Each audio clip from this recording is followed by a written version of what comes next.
Hola amigos, les doy la bienvenida al video de esta semana. Les agradezco mucho por estar aquí. Estoy muy feliz de que sigan apoyando este proyecto y de que sigan aquí viendo los videos.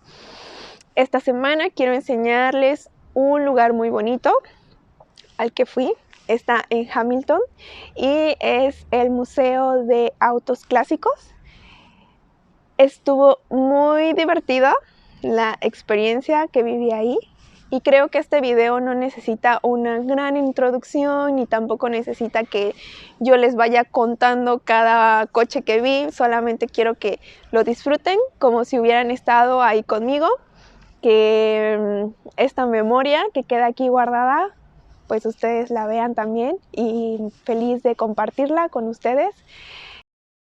Este video va a ser solamente así en español porque pues es muy cortito lo que voy a decir y lo que voy a hablar, pero solamente para decirles que estoy bien, que la Vancita y yo estamos bien, que vamos avanzando, vamos llegando a nuestros destinos. Las últimas semanas, los últimos días han sido maravillosos, he conocido gente increíble, he visitado lugares hermosos, he comido comida súper rica, entonces pues digamos que estoy cumpliendo lo que quiero hacer durante este viaje, que es disfrutarlo, vivirlo y enseñárselos. Y espero que pueda llegar el momento en el que pueda alinearme con los tiempos y que llegue el momento en el que no pase tanto tiempo para que les enseñe lo que estoy haciendo.